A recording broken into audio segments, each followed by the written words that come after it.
Hi, it's Mr. Benson here with the first of my videos for life science and for chemistry. Now this is really revision of things that you should have done in year 8, so it's the very basics of chemistry, but it's good to go over again just to refresh your understanding of some of these ideas. So what we're talking about in chemistry is matter. So matter is what makes up all the things around us.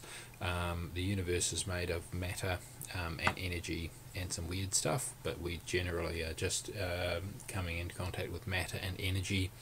And matter is what makes up you, me, and everything that we come in contact with.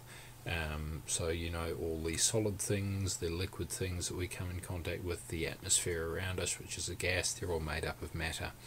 And going back to the really simple ideas, even back to year 7, hopefully you remember that all these substances are made up of very small particles, and that whether they are a solid or a liquid or a gas just depends on how those particles are arranged, whether they are close to each other or far away from each other.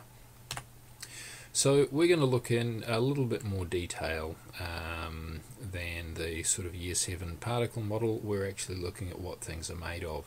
So elements, compounds and mixtures. Okay, so starting off with the really important idea in chemistry is the idea that we have these particles called atoms. In terms of the history of chemistry, this idea is very old. But it then sort of fell out of favour because no one could really understand it or prove it or measure it for a long time until relatively recently. So the last, say 200 or 300 years, when technology has developed to a point where scientists could conduct experiments that really showed that this was the correct explanation. So all matter is made up of tiny particles called atoms. Now, if a substance has only one kind of atom in it, we say that that substance is an element.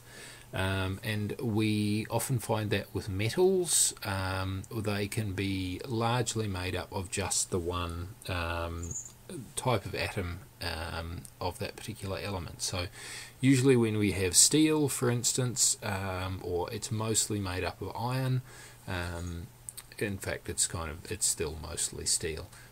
Mostly iron there in the steel. Gold, silver, that kind of thing, although they're usually not pure, it's pretty much just that element. A lot of other elements or for example, oxygen is an element that's in the air, nitrogen is an element that's present in the air, but we don't tend to come across them in their pure form. They tend to be in mixtures like that. So with elements, they've been given symbols you've probably come across, and they're usually the first letter of the name. Sometimes it's 2 letters from the name, and you don't really need to know a huge number of these, but it's good if you're familiar with the common ones. So there's 116 elements that are currently known, and they are arranged in the periodic table. So the periodic table you've probably seen before. This is just one version of it, but they generally all are, much of a muchness.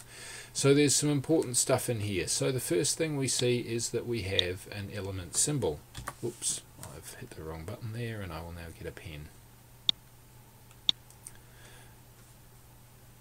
Okay, so we've got an element symbol in here. So in the case of hydrogen, that is the H. We have what's called the atomic number. Now I'll talk a little bit more about that later on. That is telling you how many protons there are in each atom. Now there's some other information that you see on a lot of other periodic tables that we'll discuss a little bit later on. Now, important stuff about the periodic table. Now, this was actually designed before we really understood what most of the parts of an atom were. And it was designed by chemists, or one chemist in particular, who grouped substances based on their properties. So the known elements were grouped based on their properties. And it was a remarkable development, really, because one of the things that that it allowed us to do was actually to predict that there would be certain elements that would fill gaps on the periodic table, that would have similar properties, and that turned out to be true. So for example, group 1 over here is a really good example. Now hydrogen is usually a non-metal. Now I say usually because under certain circumstances it acts like a metal, but just not in our sort of natural day-to-day environment. All the other substances in group 1, however, are metals, and they are very similar in their properties. So they all are quite relatively light, and they are actually, that was a terrible description. These ones at the top are very light metals. In fact, lithium will float on water, but they do get heavier as you go down the periodic table. But the main thing about them is they're all very reactive, so they will all react spontaneously with water, whereas most other metals don't react very quickly with water at all, and some don't react with water at all, ever.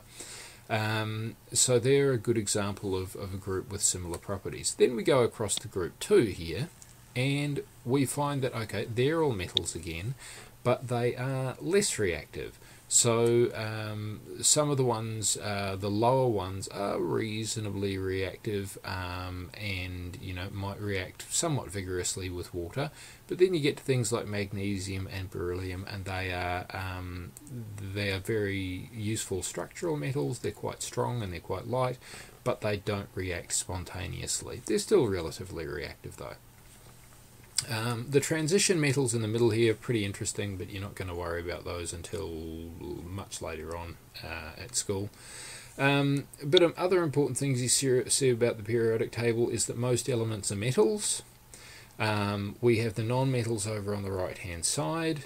Again, when we're wanting to look at groups that have similar properties, if we go over here to the ones on the very far right, they are called the noble gases, and they all have very similar properties there. They're all gases, for one. They're extremely unreactive, so they don't really want to react with anything at all. The next group, though, so this is just one from the right, these are called the halogens. Now they are a mixture of gases at the top going down to solids at the bottom, and they are all fairly reactive, or in fact very reactive. Now we're going to learn later on why it is that these groups have these properties and why it is that some substances are reactive and some aren't. So yeah, non-metals on the right hand side, and metalloids down this diagonal line in the middle that can't quite decide whether they're metals or not. They have some metallic properties. Okay, so I've talked a little bit about that. I reckon it's pretty good if you learn at least the first 10 element names and symbols, and look, that's pretty easy. The reason that's good is that if you go on with chemistry, you're going to come across a lot of these element symbols a lot of the time. And if you know that C is carbon and N is nitrogen and O is oxygen and H is hydrogen, it will just make your life a little bit easier. I certainly don't think you need to learn much beyond the first 10. The first 20 is pretty good, and anything than that you can look up in a book. But yeah, mnemonics are good ways of remembering things. I learned some terrible mnemonics when I was at school about, oh my god, that's like almost 30 years ago, and I never forgot them. So you can make up your own. Here's a terrible one that I made up for the first 10 of the periodic table. Harry helps liquid bears bore cars, not other fine needles. Okay, types of elements. So as I've mentioned before, the properties are worth thinking about, and this is again something that we'll explain better later on. So the first ones are metals. Now we've all seen metals, they're around us all the time. So all metals have certain things in common. Now they are shiny. Now what I mean by that is that the metal itself is shiny. We know that iron goes rusty and then it's not shiny anymore, but that's not iron anymore. The rust is actually a different compound. So the metal itself, when it's polished up and is clean, is quite shiny. All metals conduct electricity and heat, so that's why we make our fry pans out of aluminium. They are generally solid because you may have seen mercury, which is a liquid. They are malleable, which means they can be squashed into sheets, and ductile, which means they can be drawn into wires. So if you get a lot of other substances, if you try to squash them, they will shatter or crumble or something like that, whereas metals will just squash into a sheet. Okay, so going on to compounds. Now, most substances are made of more than one element, and these are called compounds. And compounds are formed by chemical reactions. And one thing that you'll notice is that the properties of compounds are often completely different to the properties of the elements. Now, you've already seen that. So we burned magnesium, which is a metal. So it has all the metallic properties. It is, kind of flexible. We've seen that it can be made into a ribbon, so it's malleable and ductile. It's pretty strong. But then we burned it. It changed colour. It turned into a white ash, which crumbled and was very weak. So really quite different properties. So some compounds, so water is a compound made from hydrogen and oxygen. So if you think about these substances, the properties of hydrogen and oxygen are completely different to the properties of water.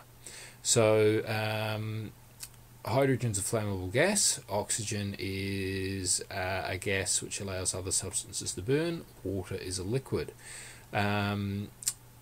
They obviously have different melting and boiling points. They have different chemical properties as well. So water we can't burn. Water doesn't act as an oxidizing agent. It doesn't make other things burn in almost all circumstances. And they do different things in terms of other chemical reactions and other properties. So thinking about carbon, for example. So carbon is, one form of carbon is the graphite in our pencils. So it's a black powder, it's a solid, although it does have other forms as well. For example, diamond is another form of carbon. So when we burn carbon, we make carbon dioxide. And they have wildly different properties again. So carbon's a solid that I've described, oxygen's a gas, carbon dioxide is a gas. Carbon dioxide doesn't conduct electricity in any forms, whereas some forms of carbon do. So yeah, lots of different properties there. Another important idea that we need to think about is the idea of mixtures. So when we've got a substance that is only one element or one compound, we call it a pure substance. So when we get pure water, that can have that as an example of a pure substance, where all it contains is the compound water, which you're probably familiar with as H2O, in liquid form. Now, most water, of course, isn't pure. It can be fairly pure, but it's got other stuff in it. So, there might be a little bit of salt, or it might be chlorinated, so we can kill bacteria and things like that that are in the water. So, it's not completely pure. Whereas when we get something like, Coca-Cola, for instance, this is a good example of a mixture. So it's mostly water, but it has much larger amounts of other things added, like sugar, caramel, phosphoric acid for the flavour, that kind of thing. And mixtures, mixtures are very common around us. When we get things like, or orange juice, say, is another fairly good example. Mostly water, but lots of other substances inside it. Okay, so this is just the end of this first video. I'm going to try and keep these relatively small so that they are not epic, but I'd like you to try and watch all of them in sequence, just to refresh your memories of things.